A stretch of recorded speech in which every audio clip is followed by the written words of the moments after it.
సంబంధం లేకుండా వరుస సినిమాలు చేస్తూనే ఉన్నాడు సూర్య. మనసుకు నచ్చిన కథ వస్తే ఓకే చెప్తున్నాడు. ఈ క్రమంలోనే ప్రస్తుతం comedian come director RJ Balaji దర్శకత్వంలో ఒక సినిమా చేస్తున్నాడు సూర్య. ప్రస్తుతం ఈ సినిమా షూటింగ్ వేగంగా జరుగుతుంది.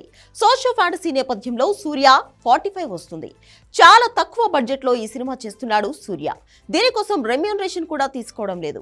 రిలీజ్ అయిన తర్వాత బిజినెస్ లో వాటా షేర్ చేసుకోవాలి అనేది సూర్య ఆలోచన. అయితే ఈ సినిమా కథ మీద తాజాగా సోషల్ మీడియాలో ఆసక్తికరమైన ప్రచారం జరుగుతుంది. సూర్య ప్రస్తుతం చేస్తున్న సినిమాకు పవన్ కళ్యాణ్ 10 ఏళ్ల కింద చేసిన గోపాల గోపాల సినిమాతో పోలికలు ఉన్నాయంటూ తెలుస్తోంది. అప్పట్లో పవన్, వెంకటేష్ హీరోలుగా నటించిన Gopala Gopala Hindi cinema oh my God కు రీమేక్. అయితే తెలుగులో పవన్ కళ్యాణ్ ఉన్నాడు కాబట్టి ఆయన ఇమేజ్ కు తగ్గట్టు కొన్ని సీన్స్ మార్చి రాశారు. 2017 సంక్రాంతికి విడుదలైన ఈ సినిమా పర్లేదు అనిపించింది. ప్రస్తుతం సూర్య 45 స్టోరీ బ్యాక్ డ్రాప్ కూడా ఆ సినిమాను పోలి ఉంటుందని తెలుస్తోంది. ఈ సినిమాలో సూర్య డ్యూయల్ రోల్ చేస్తున్నాడు. ఒకటేమో దేవుడు, రెండోది లాయర్. కొన్ని అనుకోని పరిస్థితుల్లో ఆ దేవుడు భూమి మీదకు రావాల్సి వస్తుంది.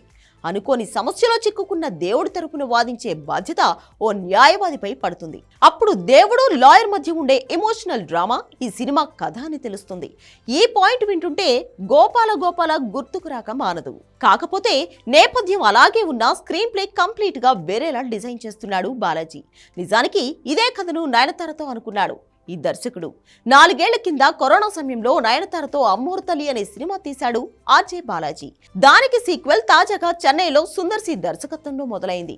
20 ఏళ్ల తర్వాత ఈ సినిమా ఓపెనింగ్ కి వచ్చింది నయనతార. ఇప్పుడు సూర్యతో చేస్తున్న సినిమా కథ ఫీమేల్ వర్షన్ నయనతారతో చేయాలనుకున్నాడు బాలాజీ. కొన్ని క్రియేటివ్ డిఫరెన్స్ల కారణంగా ఫీమేల్ వర్షన్ కాస్త మేల్ వర్షన్ అయిపోయింది. ఈ రెండింట్లో ఏది ముందు విడుదలైతే దానికి లాభం.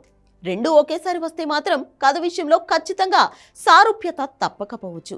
మొత్తానికి చూడాలిక కనీసం ఈ సినిమాతో అయినా సూర్య కష్టాలు తీరిపోతాయో లేదో.